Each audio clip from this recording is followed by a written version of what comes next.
Hello, my name is Dr. George Mochocki, and welcome to Lesson 6, Financial Strategy for Retailing Operations or Management. Uh, Today we're going to be talking about finance, a little bit of accounting, a little bit about return on investment, and I'm going to try to present it from the perspective of a retailer. I know some of you are going to be sellers or buyers, or you're going to be working for companies that are going to be trying to encourage people to utilize your products, or you're going to be opening up your own store and you're going to have buyers and sellers coming in here, and you're going to have to look and think about how much it's going to cost me for my inventory, how much it's going to cost me. How much inventory should I keep on hand, or what you would call in business sell through, or inventory turnaround, and what's some kind of different strategies. The whole thing is, how do I make a profit? You're not in business to give away stuff. You're a nonprofit organization, make a profit so they could give back to the cause that they're champion. All right, so here's what we're going to have. Uh, I teach finance. I teach some other programs on financial understanding, personal finance and corporate finance. When you go into a business, you have to understand some basic financial concepts. I know they got purchase equipment. They've got QuickBooks. That stuff does that for you. They're numbers. Unless you understand what those numbers represent, or those units that are there, or how long I keep something, you have to be able to track.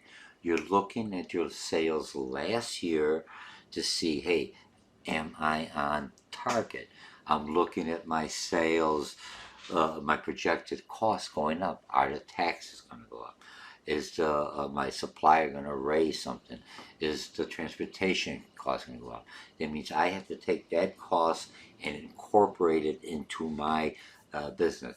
I was working with one lady that was doing something with a health food, and this supplier came to me and said, "Hey, George, there's this client we supply. It wasn't one of my customers, but she's always losing money. Good business, a lot of people. I don't understand why she's not making a profit. She says she's going to go on there. Could you mind visiting her?" And he said, he introduced me. So I went in there and I talked to her. And here's what it basically boiled down to. After looking around, she had good prices. She had customers flowing in. When I started looking at some of the vitamins and everything, oh my God, I'm buying. And what she was basically doing, she still had the old stickers that you put on the thing. And as new inventory came in with a higher cost, she didn't change anything on those stickers. They're always $9.99, whatever. Even though it cost her $12, she still. So people, when they looked at this, looked, oh my God, this is a name brand. Maybe we talk about brand. They got some quality and everything else on it. They were flocking the store, but she was losing. I said, "Why don't you update?" Well, I got all these. It takes me too hard. Technology connected a student with her that had some kind of programming, and it worked out pretty good because a lot of the vendors, suppliers already have everything. They got the QR code on there. That's a new thing that's all squibbly on there, or they have the barcodes on there. So or they have a chip in there. So it has all that information. All you need is the tools. So when you have on here's the prices, you could just update one label. Ba ba ba. As the prices go up, it automatically does it for you. But you have to have the system. You have to be aware this cost comes in here. I paid $12 for it. I can't sell it for $8, $9. Come on. Even if I break even, why be in business? You have to make some profit margin. You gotta pay the rent and everything else. All right. So that's what this whole chapter is gonna be. I'm gonna try to keep it down under what do you call it? For like a better minute, 20 minutes. I'll try to be 25. Okay, so the strategic, remember, you already read the book, you already had everything else. So you have different models, exhibit models, it's a profit margin model. And the whole thing, when you look at this whole profit, is how do I make money? That's what this whole thing's at. I mean, and if you look at it, you look at here's the model method for summarizing factors, financial. You have to have some numbers. Just all the numbers don't mean anything. When you look at accounting, they take all the data. Here's how many customers, and then they compile it. They give you some kind of ratio. They give you some kind of printout. Here's the product category. Here's your product line. Here's your depth. Here's how many sizes, how many colors. All that makes you have to be able to see the whole picture, and you're looking. Okay, I need this. I got to change this. I got too much red. Red doesn't go here. How do I get rid of the red? Maybe I could sell it to somebody else and still make some money. Maybe I could sell it online. Maybe I could sell it to an outlet store. Maybe I could bring it in as a flea market. Have one of my employees go, hey, I got all this stuff on a flea market. Those are all ways of selling from small business to make some money. You've got the inventory. You got to turn on the inventory. Okay, analyzing a profit balance sheet for Nordstrom. When you look at the balance sheet, and I'm not going to go into here. When you look at Nordstrom and Walmart, when you look at their balance sheets and their profit and return on investment, very similar. How the hell could that be? Walmart sells a lot of products, goods at a low cost. And a lot of products are very low, toilet paper, pens, 20 cents, 50 cents, I don't know, a buck or something else. Nordstrom sells, so they sell a lot of it. They have a small profit margin for each product category. When you take accounting, you'll find that out. Finance will break it down. They have, so they know all the different costs, but a lot of them real small items at a very small percentage. Nordstrom sells fewer items but at a higher profit margin. So when you look at return on investment, it's about equal. But would I compare Nordstrom to, we're going to talk about benchmarking, to Walmart? No, I would compare Walmart to Target or some other discount Myers or some other discount stores because they're selling a lot of stuff at that thing to see which one's making a better return on investment. The only thing I'm trying to tell you, you could, as a small business, sell less inventory than some of those big box chains that we talked about a couple lessons ago at a higher price because you give them that customer service.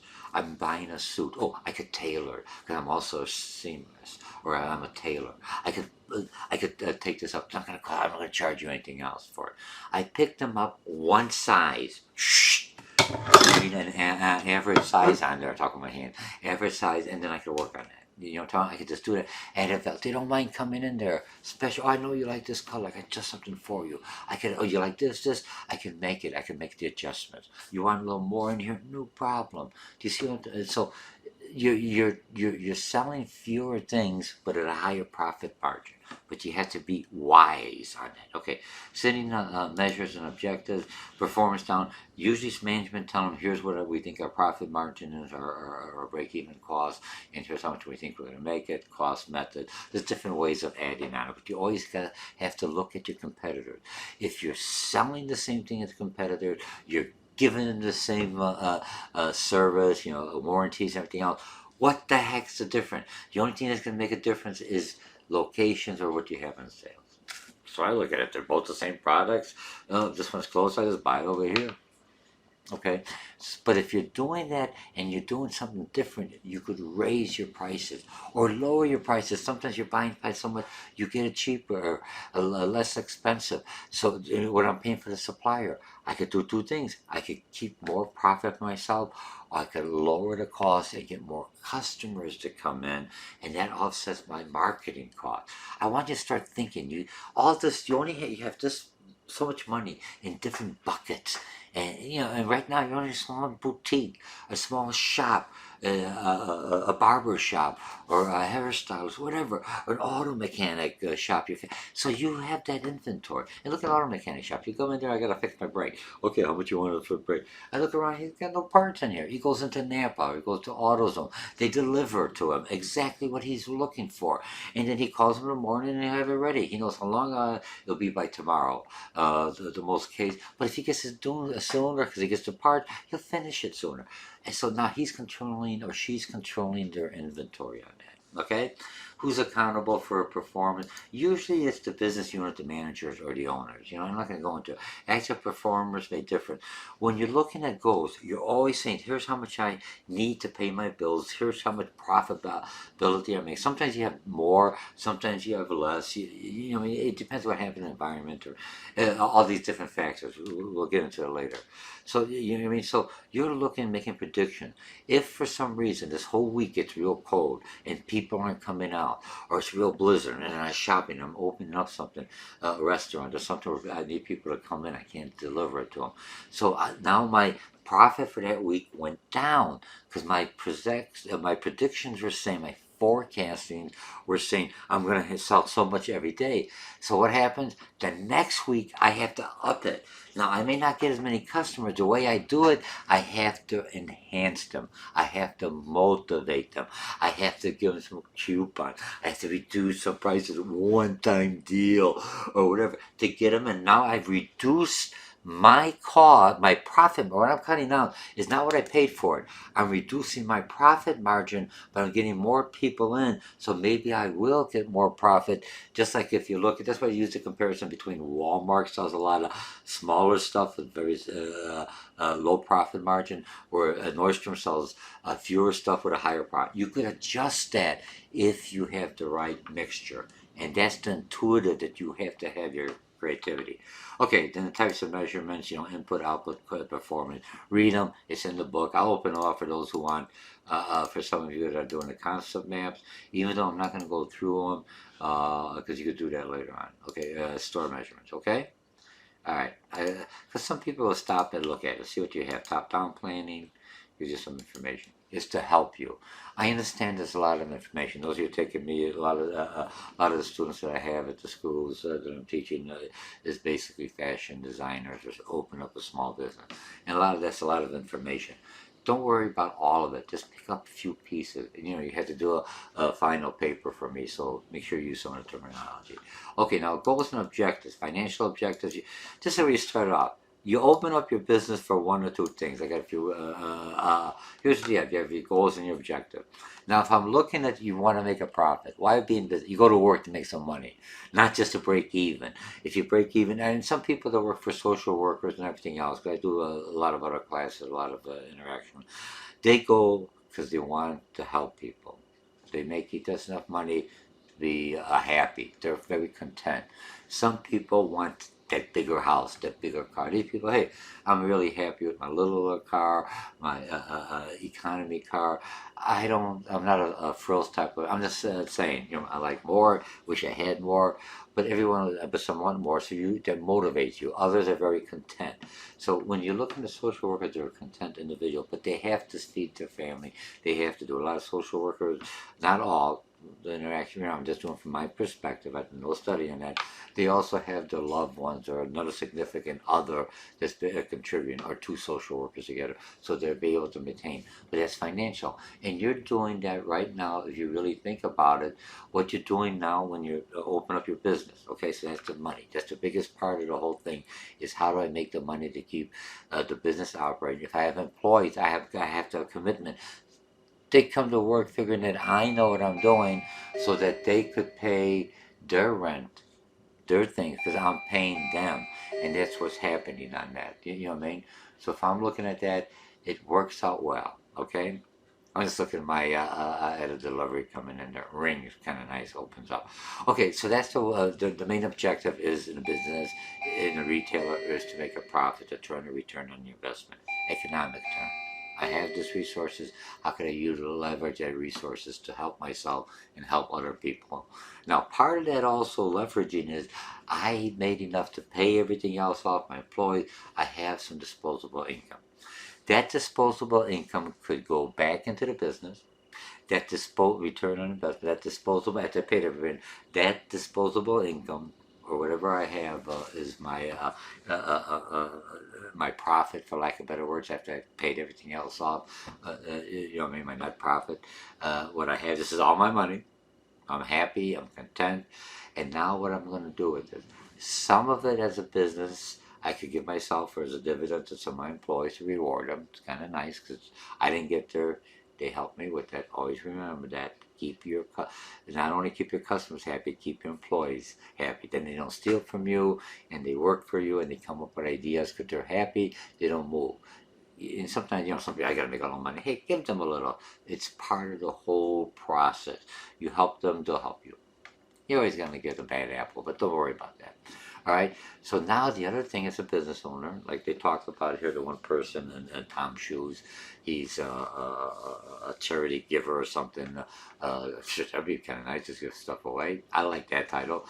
But now there's other thing that's social responsibility. Some of us, after we get paid, may give to a cause, to the cancer, to abused children, to to abuse dogs or pets or whatever. I mean, it doesn't make a difference. Or to your church, to your synagogue, or to your mosque. I don't, what I mean, because that's the thing. Now, businesses also will give some of that, but they call that philanthropy, because when they give it, they do give it. A lot of them, like Tom, they give it from the heart. But a lot of other businesses, it's good marketing. It's good on my website. I gave to this cause, especially in the demographics I'm in, and my customers are all for that cause. They're save a pet, or abusive, or save children, or whatever the cause is, or cancer, or whatever. What I mean? It doesn't help the homeless, feed the homeless, whatever it is. And I see this is what the majority of customers believe. I start contributing. I may not have that same feeling that they have, but they do. And when they see this, and I say, hey, for every $10 or every $15, I'm not ripping them off, instead of giving you a discount, I will put that to the cause. I will donate to this cause. And people go, okay, instead of taking the 15%, I will give it to you. I'll buy it here, a little 15% higher, and I give it to cause. Now, from a marketing or business perspective, that 15% I give, I could write that off as an expense on my side of a business. So not only do and now I don't have to advertise or market, or I do, because people like that. A lot of people shop for stores that have not only the products they like, but have the same values or the same cause or the same goals. And even though some of those businesses do have that same value or goals, they also are a business. They have to return the investments on their people who are investing in them. If they're a little bit larger, or they're an S corporation or something else, and they have shares, they have to pay dividends back, or they're a regular C corporation, or employees, or something else. So do you see the balance on that? So you try to help out the social, and then you have your own personal objective. I want to be a boss. I don't want to work for anybody. Or let's see what the personal is. Independent business, self-gratification, self-respect, and everything. But here's what you have to look at. How much time are you spending in that business to make it happen? You are working at that business a lot of time 24/7, because it's your business, it's your creation, for lack of a better word. And now you have other businesses. If you're working as a manager in a corporate, you're still working 24/7. Probably better off with this, but there's more risk you have to do. You have to be more of a calculator. Intuition. Focus on your intuitive. Remember, when I say anything else, they always say intuition, that little voice. No, no, it seems like a good idea. Go for it, George. Go for it. But you have to be able to draw out of that, and that intuition is that feeling, and then also your other experience, and your mind kind of and gives you something. And there's okay. All right, so we have that, and that's about it. So I have everything I have in here. Social. Let's see what you have for social. Make the world a better place to live. In whose eyes? Remember, we're not making an event. In whose eyes? More difficult to measure. And when they say more difficult to measure, it's an intangible thing. But sometimes you can say, hey, all these customers coming in here, they have the same thing, and they're coming in here. I could give and when you're doing intangible, always low bid it, the lowest price, even though it may be more. If I look intangible, a brand name, what AT&T sold to SBC, Southern Bell Communication, here in Illinois. People figured AT&T brought SBC. I'll finally get rid of them. SBC brought AT&T because AT&T was a global name. and they paid just for that name. They got some other stuff, but basically they were going for the brand name and intangible. Because when they did surveys, they said, "What does SBC?" People who never heard of them around here, and you our phone bill. Ah, they're my phone company. Any kind of bill, I always get upset. All right, we'll talk about that later. How you bill customers. When you look at that, they said, "What does that mean?" Oh, Southern Baptist Church or Christians. They never said Southern Communication, whatever it was. You know what I mean? So when you looked at the name, they brought AT&T. They brought name recognition. They were the leader. Were they now? They were just a name now, a facade, and the other company picked it up. They're good though. I think they expanded, but it's one way to get customers in, real quick recognition by name recognition. Okay, so I'm finished with this here. I'm at 20 minutes. That's where I want to stop. Let's see, expand to level 1. So we covered everything we wanted. We're doing pretty good. Look at the key terms at the back. Make sure you utilize the software that comes with this. Helps you learning the vocab and everything else you're doing. And this is the hardest part of any business. I know you got the creativity, everything else. Most businesses fail because of the money. Most marriages or relationships fail because of money. You can't sustain a lifestyle. You are on a tight budget when you're starting off. But if you use your money wisely as you grow, then you can be a little more relaxed and buy more research. But it's planting that seed, growing it, and watching it. Make sure you're using your money, not just throwing it away. All right. And that's all. And I'm not gonna. All right, that's all I have. So my name is Dr. George Mochocki, and thank you. I'm done. 21 minutes.